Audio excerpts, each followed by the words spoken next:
Série A Compreensão do Todo. Livro de Setúbal. 16º capítulo. Nós não estamos aqui por uns ou por outros. Não trabalhamos pelos mais afortunados e abastados, ou mesmo pelos mais necessitados ou sofridos. O nosso trabalho é para todos, e dessa forma não fazemos mais ou menos pelos doentes ou pelos saudáveis. A transição e o trabalho de auxílio não são generalistas, mas também não é individualista. Carrega em seu cerne o livre-arbítrio de cada um, trabalhando as necessidades como devem ser tratadas, sempre com amor, atenção e justiça, para não prejudicar a liberdade e a compreensão de cada irmão. Mas também não se esquecendo de nós como irmãos mais velhos e mais experientes. Às vezes, nos vemos na obrigação de tomar decisões com relação à forma e não ao objetivo final. Isso porque temos o discernimento mais polido e mais experimentado, tendo por consequência a convicção acerca do melhor a ser feito. Mudanças não são fáceis, meus irmãos. Alterações de caminho e de formato causam desgaste e são dispendiosos energeticamente. Estas são afirmações e fatos que se aplicam a todos os envolvidos no processo, tanto aos que serão transpostos quanto aos que zelam dessa transferência, sem se esquecer dos que ficam e dos que junto a eles trabalham para estabilizar as energias conturbadas remanescentes. Entender este processo por completo está longe da compreensão do ser humano encarnado do século XXI, mas compreender a sua dinâmica de ponta a ponta de uma forma básica e comparativa com a atuação da ciência do homem é possível. Portanto, vamos a mais um importante ponto que une e culmina boa parte dos conhecimentos elucidados até aqui. Sendo importante dizer que, se até essa etapa da obra me acompanharam, é hora de iniciar o desfecho. E nesse sentido, se até aqui você buscou por conhecimento fora da obra para aprofundar a sua compreensão, fez bem. Seja esta procura em obras científicas, religiosas ou até em fatos empíricos do passado, você acabará por encontrar as chancelas que busca.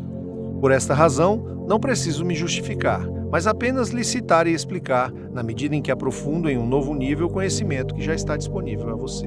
Vamos lá então. O melhor é ir direto ao ponto, que foi deixado a lures como uma porta entreaberta, e que se você foi crítico o suficiente, questionando-se, talvez tenha até criado hipóteses para a sua abertura. Assim veremos se você olhou pela fresta da porta deixada propositadamente aberta. Lembra quando foi dito que um desencarne libera mais energia do que é necessário para um encarne? E que, se tiver mais desencarnes que encarnes em um intervalo de tempo, a energia disponível no espaço crescerá, aumentando, por consequência, o nível de entropia? Se não se recorda bem, é melhor que retorne àquela explicação antes de seguir. Feito isso, volte a atenção para os 2 últimos capítulos, onde explicamos sobre o fluido energético que preenche e envolve toda uma comunidade ou um planeta. Saibamos que, por mais que ambos sejam caracterizados como energia, assim como tudo é, estes se diferenciam completamente um do outro em composição e comportamento.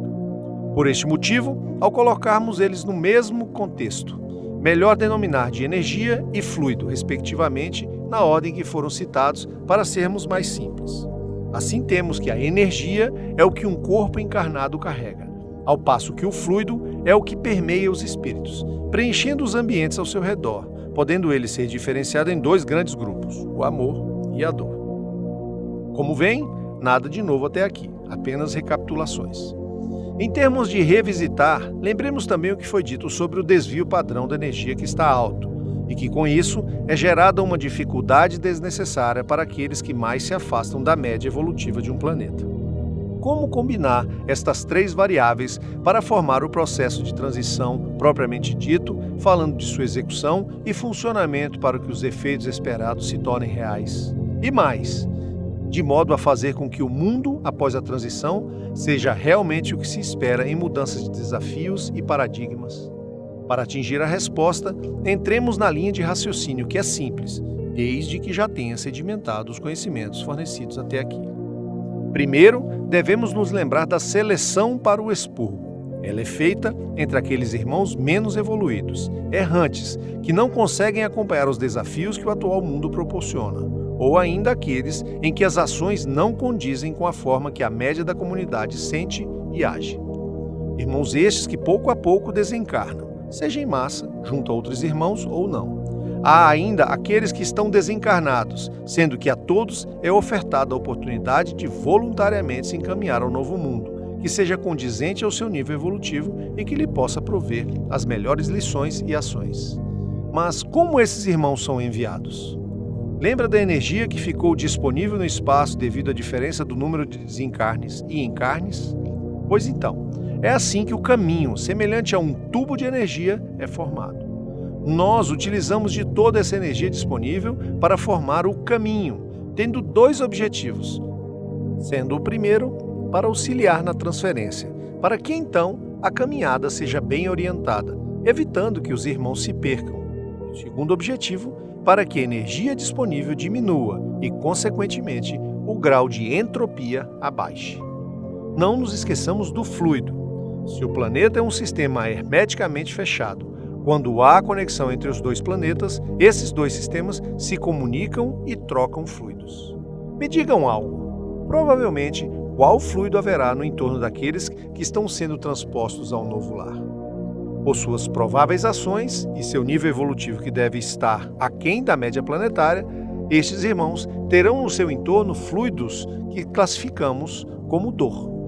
A troca entre os sistemas, nesse tipo de ocasião, se dá com retorno nulo, ou seja, são enviados irmãos em que a evolução não cabe mais no desvio padrão do planeta, de modo que o fluido que os tocava, por semelhança de suas últimas intenções e ações, vá com ele sem que haja retorno. Quando isso ocorre, se o planeta está por passar pela transição e ainda não estiver recebendo irmãos, a quantidade absoluta de fluido diminui no planeta que está passando pelo expurgo, assim como a quantidade relativa de dor também. Isto posto, por consequência direta, a quantidade de amor tende a aumentar em sua concentração, esperando-se que ela continue a aumentar na medida em que forem recebidos novos irmãos que virão de planetas mais evoluídos para este novo planeta em transição. Compreender esse contexto como um todo é iniciar a compreensão de que um processo de transição é extremamente complexo, contando com o envolvimento de mais de um planeta, com a dissipação energética no caminho com o envio dos fluidos desses irmãos em conjunto.